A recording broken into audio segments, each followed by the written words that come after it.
So hello and welcome. Welcome to meditation. And often meditation with sitting quietly, maybe with your eyes closed, can feel like something that's intimate, something that's intimately personal and maybe even private.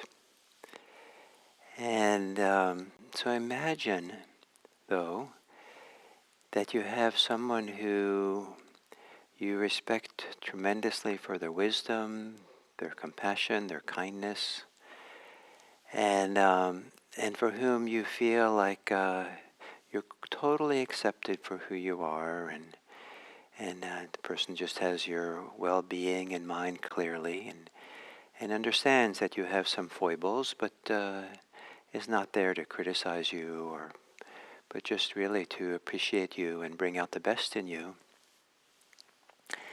And so when you're with that person, you have a natural desire to be at your best, and not as something forceful or to pretend, but just that's inspiring.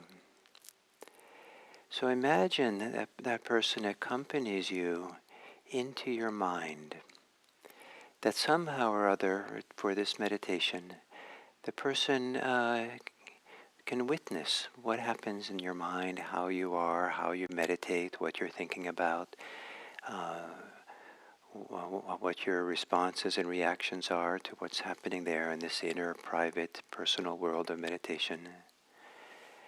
And that knowing that this wise and caring person is with you, that you don't feel like you don't have to prove anything, you don't have to pretend, you don't have to perform in a good way, but you're inspired. The best in you can be there. That how you meditate, what you think about, how you're engaged in the practice, how you give yourself to being mindful and aware, you're now much more inspired to be accompanied and know you're being watched and seen by this caring person. So with this companion, to assume a meditation posture that demonstrates that you are here to practice, here to be present, that you're here with all of who you are, and to maybe sway back and forth, maybe twist a little bit, kind of maybe roll your shoulders a little bit, maybe roll your head a little bit, to kind of get yourself settled here, present, prepared, and to gently close your eyes.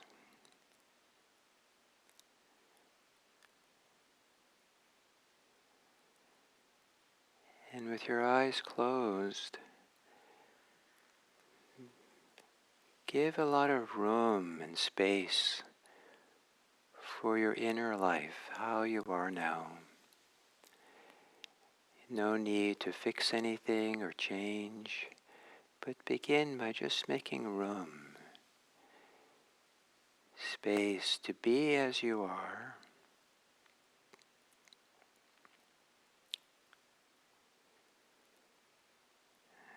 Room for the activities of your mind, how your mind is.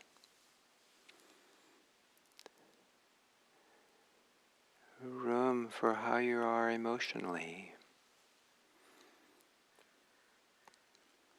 As if meditation is a time to give lots of room.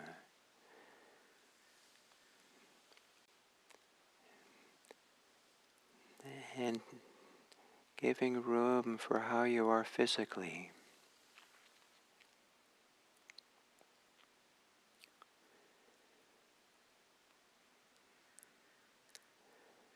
And then taking a few long, slow, deep breaths, relaxing as you exhale.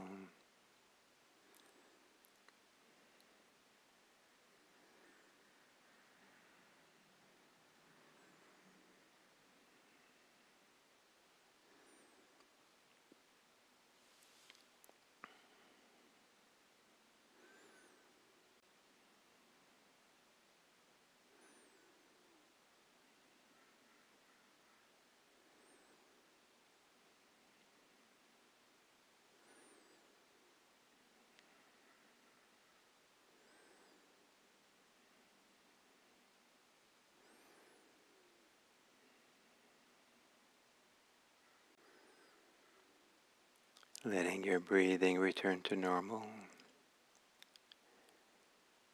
and giving room for whatever way you're breathing, so that there is a gentle recognition of how it is to breathe at this point. This recognition, allowance,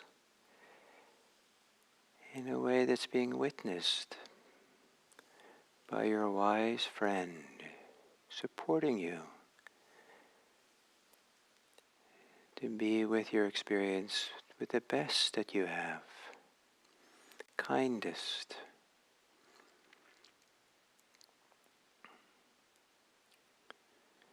To practice with what's happening, not be opposed to what's happening, or not trying to fix or attain anything. Just to be here fully, kindly, with your breathing.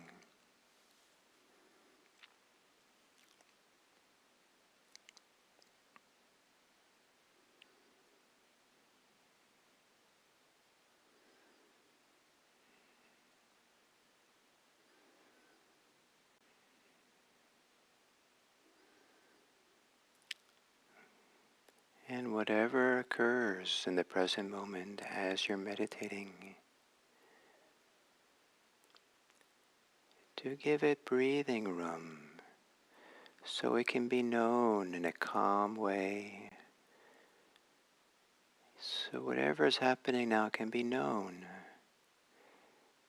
in a way that would be appreciated by your wise friend. This is a good way to practice with what's happening. Not being for or against, but being aware clearly, clear and calm.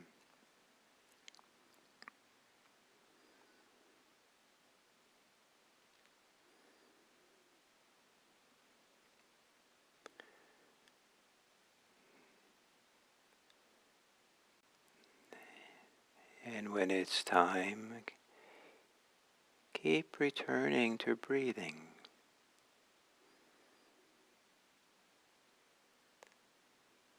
To accompany breathing in a way that, in a manner, in an attitude, in a dedication,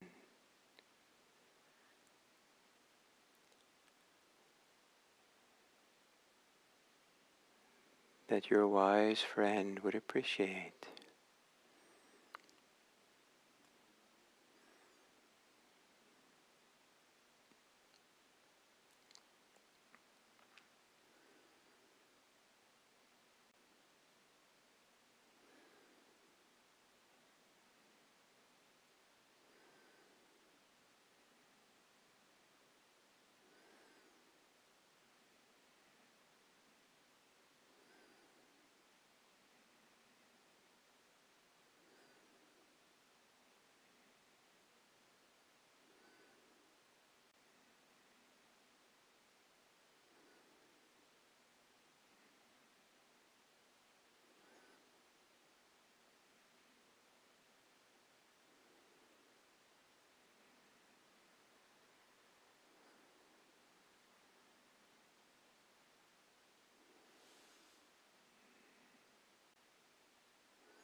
Gently, lightly, imagine that your mind is accompanied by the kindest, wisest person you know, or that you can imagine. Of course, you'll be awake. Of course, you'll be real present here for your experience. Wisely and kindly.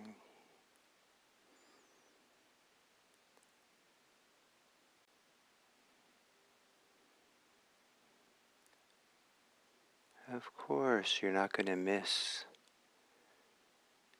being awake for this moment.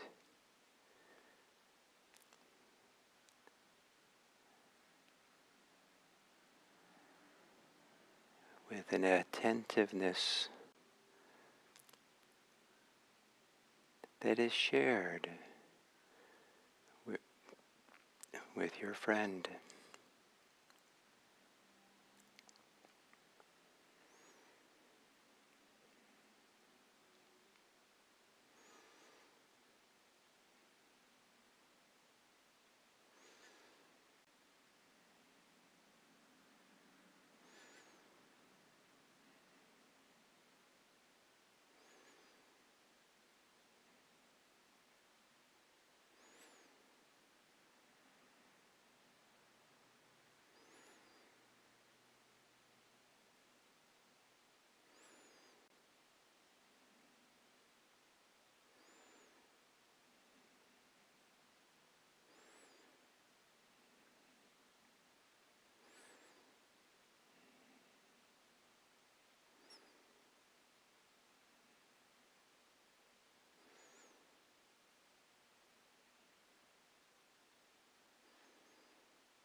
as we come to the end of this sitting,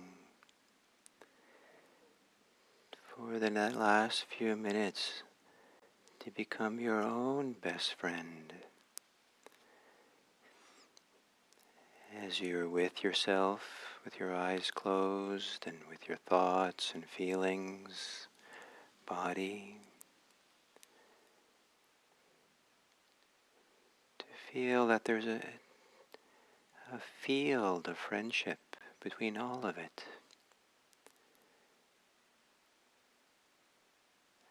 That inspires you to give lots of room to how you are. Room for the best of who you are to come forth, to be seen and to be expressed. Of course you have foibles, but those don't have to interfere with making room for all that's good in you.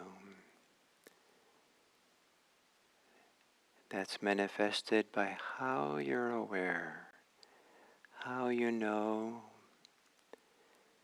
to know kindly and clearly this moment.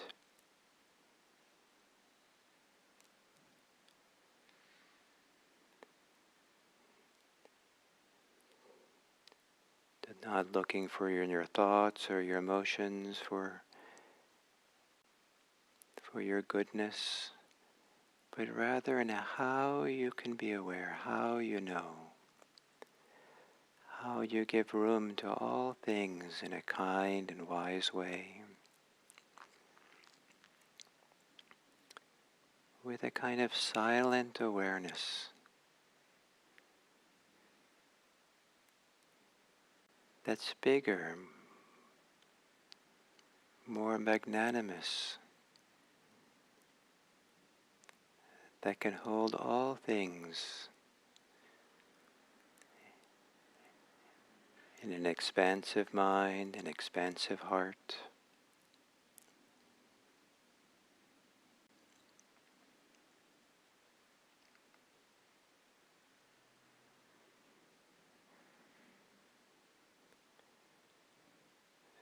So expansive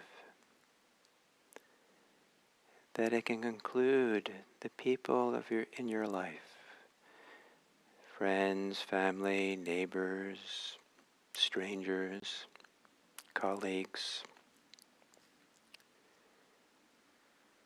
making your mind and heart wide and spacious, lots of room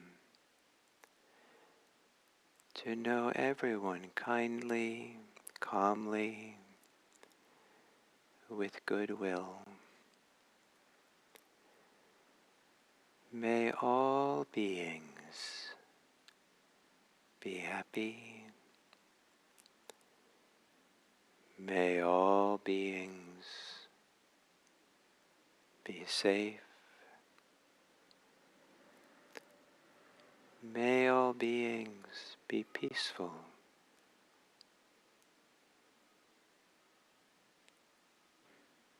May all beings be free.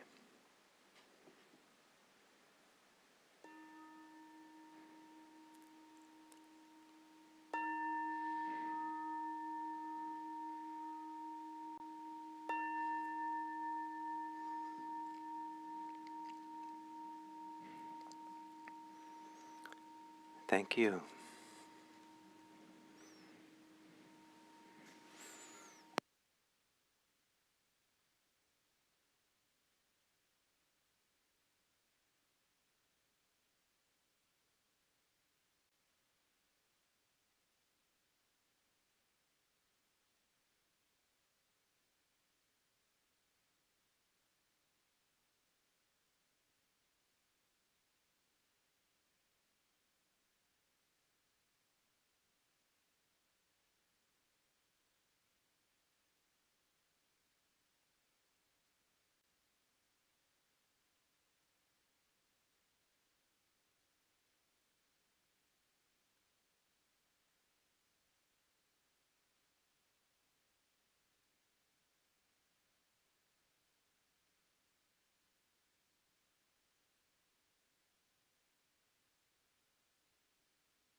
It looks like the recording here is not quite right, so I have to go over to the console here and I'll be back in just a few seconds.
So, hello and welcome to this third talk. And knowing for yourself, being wise in the way that the Buddha teaches in the Kalama Sutta. And simplistically, as I've said, this has been come down to us here in the West in a very kind of truncated way. That you should know, you do what know for yourself. Know for yourself.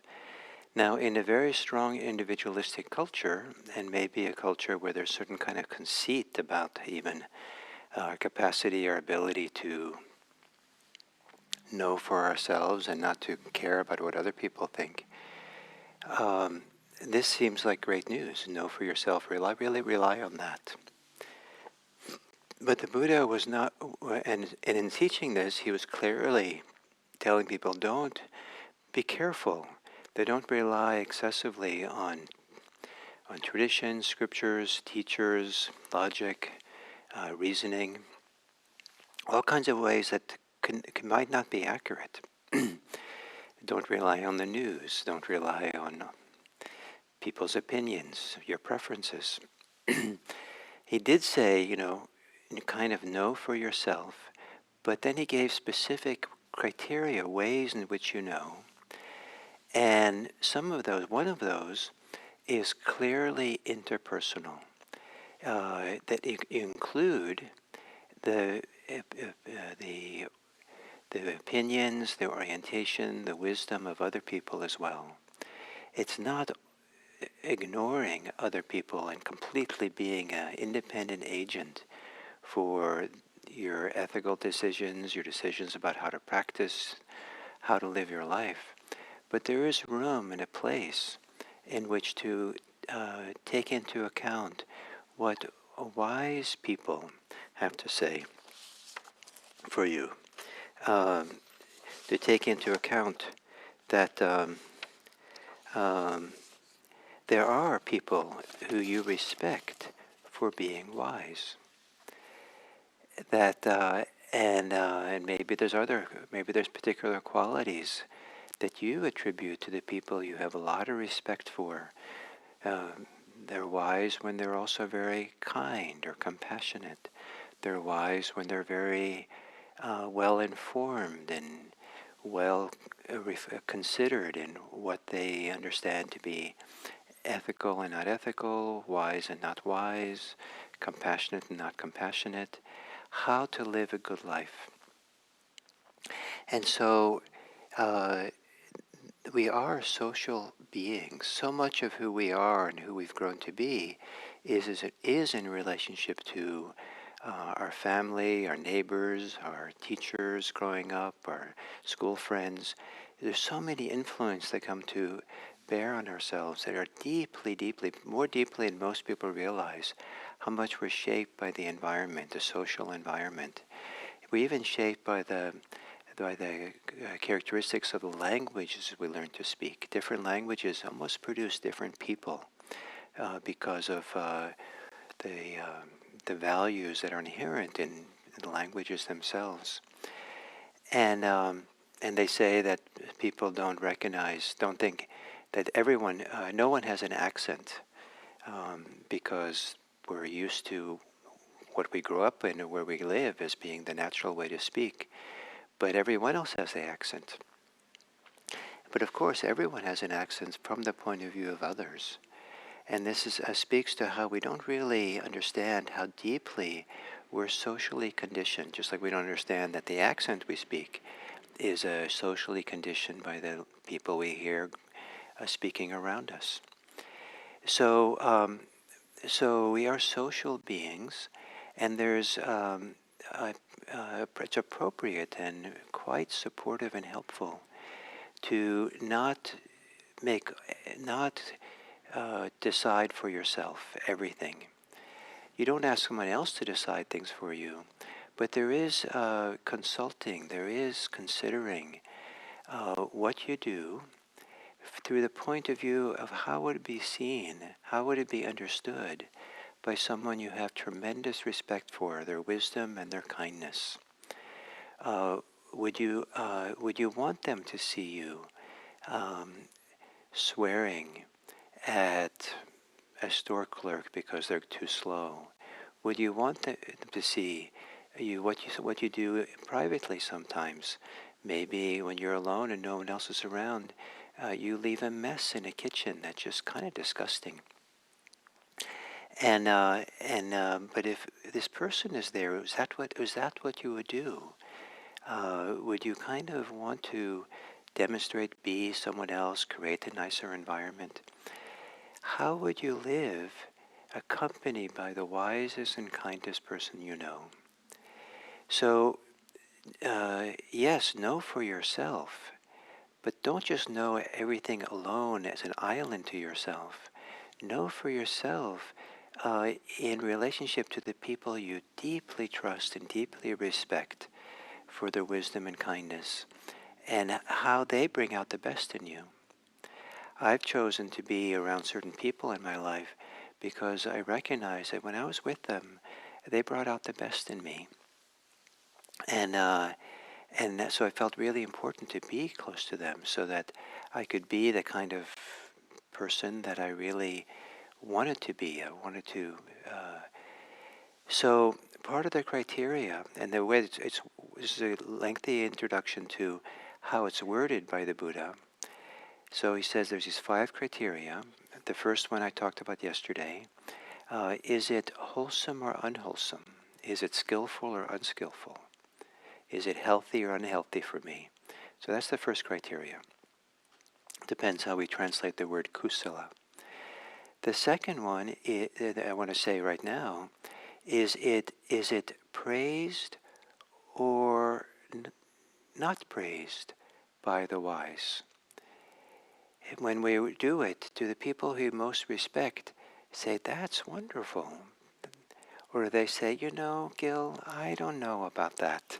That doesn't seem quite, that felt a little uncomfortable to hear you say, hear you do.